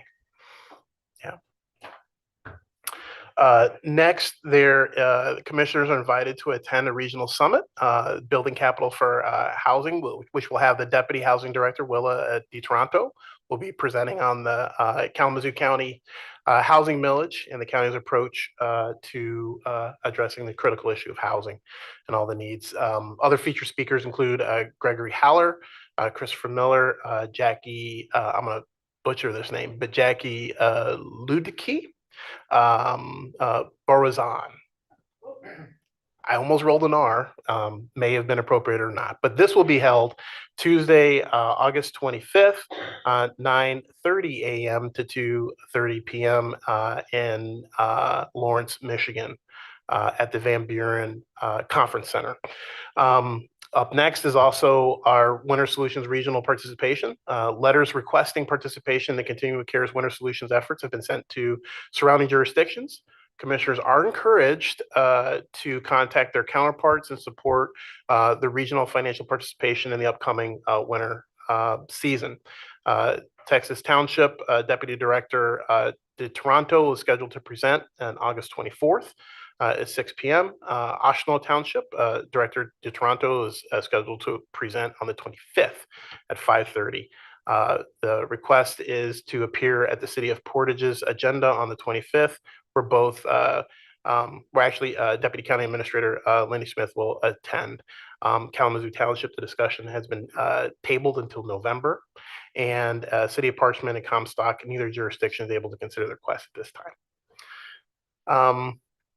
On a good note for Vice Chair Pro Tem, the Kalamazoo County Fair planning, we expect to get some good information from Director Rakowitz, provide updated fair data, and in a request individual meetings with commissioners for feedback on their experiences with the fair.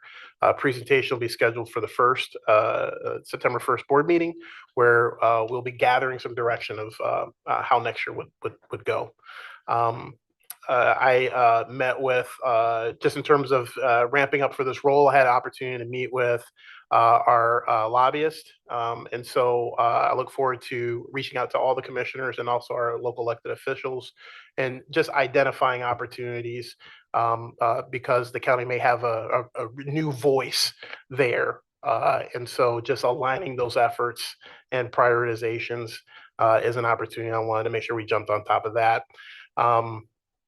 Some major project updates as far as the jail water. We received some test results looking very promising.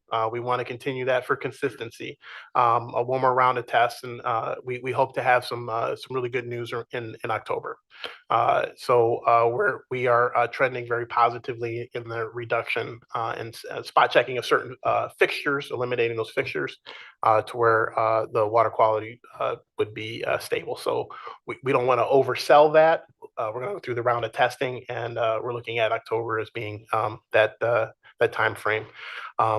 Not much change because of the long lead time for the building elevators, but all those items are still moving forward for the front entrance as well as the elevators. And that is the report. I try to keep it comprehensive yet brief. So you can go home, live, and play. Maybe work a little bit more. I probably will be working a little bit more. One thing I'll just add, the housing conference that you mentioned that Deputy Director de Toronto will be presenting at is also available virtually if folks can't travel to Van Buren, that you can hop online and participate. Vice Chair Pro Tem. Thank you, Chair. On our parking structure, I'm seeing good progress. I assume we're still on target and within budget. Yes, Commissioner, we are still on target and on budget. And probably moreover is the coordination between the city and this project. So those infield teams are coordinating and adjusting schedules to try and address as much of the impact as possible. So without sacrificing time and schedule. Commissioner Ray. Thank you, Chair. For those 9 a.m. meetings, can we have breakfast sandwiches or something? Not those chips. I have a griddle. And I will make something happen for this body because you need your energy. Absolutely. I understand. Something more than a Pop-Tart. I got you. Yeah. We're a difficult bunch. We really are, but you handle it well. Speak for myself. Okay.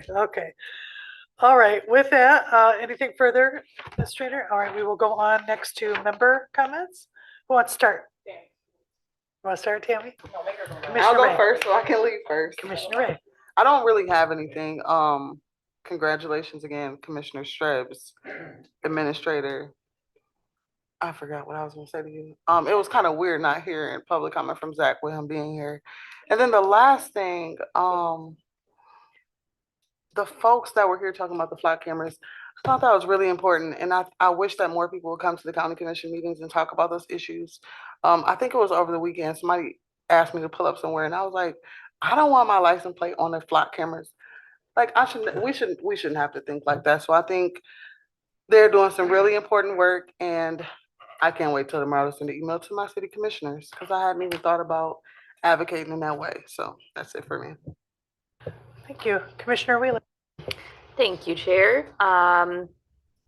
I will start out with reporting on my committees, and I sit on the Public Arts Commission, and leadership there on the Public Arts Commission is trying to realign the meeting structure with the bylaws so that they're following the rules. I kind of informed them of the different rules they're supposed to be following, and they were very surprised. And so they're also going to probably reach out to us as commissioners, in the city of Kalamazoo and Portage, just to reaffirm that we are still in support of public arts, that we still want them to exist. I know I'm in support of it, and see the importance, but they just want to make sure that it's still relevant to the municipalities they serve. So Director Ghosh covered Discover Kalamazoo for me, so I don't need to really do that. I think that's it, but congratulations again to you. Congratulations, Administrator. Thanks. Oh, I did want to say, whoever was involved in Dr. Catlin's going away party, you guys did a phenomenal job, and the cupcakes were delicious. So thank you for that. That was amazing going away. So sad I missed that. I didn't mean to thank the commissioners needing to be thanked again, so please don't feel the need to do that, and thank you. Commissioner Morales. Well, Chair, congratulations. Administrator, recently I have been putting up flock camera information on my story and my feeds. I've seen 3 different incidents. One, a Black woman held at gunpoint because her tag was like 1 letter short. The flock camera read the number. They pulled her. I'm sorry. Yeah, and so I saw the video. People are being held at gunpoint. Children are in the car because their vehicles have been reported stolen. I saw an individual traveling from a not cannabis friendly state to Michigan, and that flock camera followed him to Michigan and back and had them arrested. I also saw another vehicle, like I said, and I just, in a way, my vehicle got stolen, and that's how I got it back, because of a flock camera, and I got it back in like 12 hours. It was destroyed, and it was right around the corner. I think it was on the way to the chop shop. But, from the data that I've seen, especially like coming out of California, these cameras are doing more harm than good. It reminds me of the Hunger Games. Like when I watched it years ago to what I see now, it's like it's coming into fruition. And I would like to see, at least some standards around it. To the last one, it slipped my mind, but the young woman who traveled from Texas to get an abortion in another state, they followed her via flock camera. And yeah, so I mean, the way it's being used, officers stalking individuals, their ex-girlfriends, I think we just need to be mindful of that. Other than that, school is starting. I heard about another individual, was it Sunday, getting shot. Like, we're doing so much hard work with gun violence initiatives.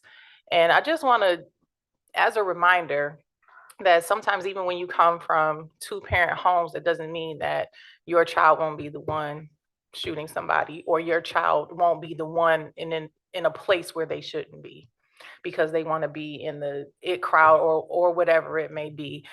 I just don't understand, for the life of me, coming from a larger city, how guns even get, and I don't even have an AK-47 in my house. I have a bat.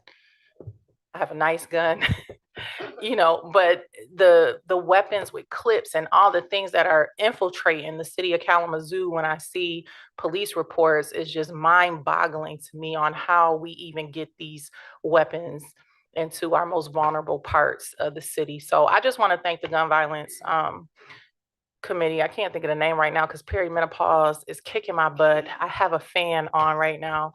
But Commissioner Ray, I just want to publicly thank you for all of your work that you do with gun violence. I don't think that you get your flowers often. I was just telling Commissioner Strips, like, she is so smart. Anything we talk about, she'll pull some information from 1862 and be like, that's not what we said. And then Commissioner Ray will be like, first of all, at the last meeting, we said X, Y, and Z. So just keeping me in this perimenopause on my P's and Q's on all the things that I don't remember. That's pretty much all I have. I'm excited about the new year. Yeah, you can put that on me too. Let it blow. I got a silk press today. Come on.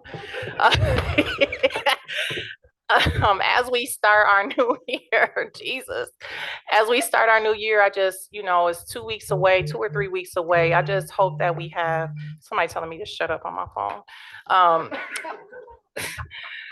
I just want, this year to be intentional.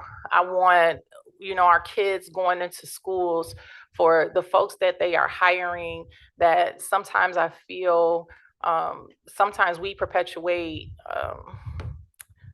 crap as adults. We make kids feel uncomfortable, we pick at them, and then when they retaliate, it's just an ugly outcome. I just hope that school systems this year really work hard to not suspend students and send them home for, silly things that can be addressed. I think when you start kicking kids out of school, that sense of belonging, that imposter syndrome is so much harder when they're trying to get a trade, and it messes with their social skills. I've been in education for 25 years and I know I'm ranting, but it's so hard to get them back on track at 19 and 20, and then they're 30 and they're reading at a 5th and 6th grade level. Like we could do all the childcare stuff, we could hire all these people, but if we don't really start digging into how our kids between the ages of 3 and 5 are coming into the educational system, when I'm 70, we're still going to be talking about this, and I really don't want to talk about this in the next 20 years. So thank y'all for coming to my TED Talk. Have a good night. Thank you, Commissioner Morales. Commissioner Mazer. Big surprise. Congratulations. And congratulations to you too. Thank you very much. Just one little item though. I went to the county fair, and in honor of Commissioner Gisler, I got elephant ears, and they were fabulous. And the fair was wonderful. It was really, really fun. I went through the goat barn at the 4-H. I want to get a goat now. A baby goat. I need, but I don't think I can do that in my neighborhood. That's it. That's all I have. Thank you, Commissioner Mazer. Commissioner Gisler. Thank you, Chair. Yeah, I did go to the county fair, and I did have an elephant here, and I've got a picture to prove it. And I hadn't been to a rodeo, and I don't know how long. I haven't been to one, but it's been a long time. I thought that was really super. I enjoyed it immensely. And when we get a report, I hope that it paid for itself. That'd be great. We don't have to make money, just don't lose any. And with respect to things that have come up tonight in my mind, I noticed I was the only commissioner that didn't get any acknowledgement from you. I felt really hurt. You are right. And after honoring what a liberal heart you have inside of yourself too tonight, allow me though, Commissioner. Well, Gisler. I just want to remind you that I said this last time. Congratulations on your election victory, but I hope you lose in the general because you're too damn good where you are right now, doing such a good job. Yes. So you're very kind, and I mean. No, I'm not. I'm really selfish and ugly. There's some honesty. There you go. Healing process. Yes, there you go. Well, I'm sorry to have shorted you. Now I'm paying the price. I see that. Thank you, Commissioner. With respect to flock cameras, I didn't know what a flock camera was until a couple months ago. And they are double-edged swords. They can cut good or they can cut bad. So I sent a note the minute I heard what it was to both our sheriff and the guy that heads up IT for the KDPS, who's now also the clerk of Waukesha Township, Mike Fry. And they both got back to me real quick.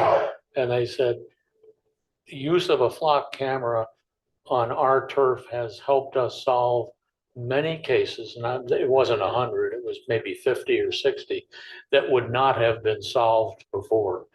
The thing that's important about it is when that data is collected and stored, you gotta really make sure who does have access to it. And if any guy can just walk in and say, well, here's my badge, I want to take a look at all the things going on the east side last week, that doesn't cut it. It takes something more than that. And I don't know exactly what those things are, but I definitely don't want to see us jump on the anti-flock bandwagon prematurely. They do serve some purpose and they do help. They may also hinder in ways, but let's talk about it. Let's not jump to any conclusions. And the last thing, the Veterans Service Office. Did you deliver these? No, because you came in after I did.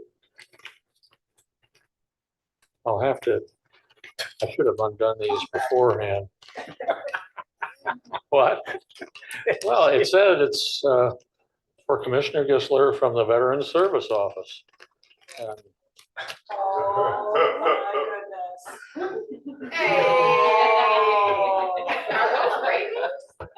thank you, Veterans Service Office. I'll wear these with pride. That's all I have. Thank you. Thank you, Commissioner. Commissioner DeLu. Well, I'll reserve my right to speak about flock cameras in the future.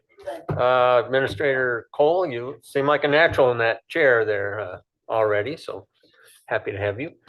Tomorrow at 11 a.m., if you all get emails from the MAC, Michigan Association of Counties, from 11 to 12 is an online county commissioner training for budgets.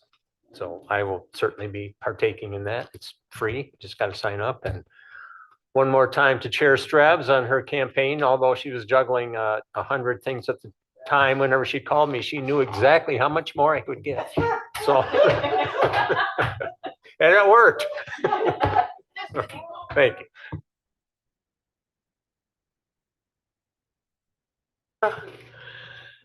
Colleagues, you're also fun. I appreciate our camaraderie here. And with that, I think we are now adjourned.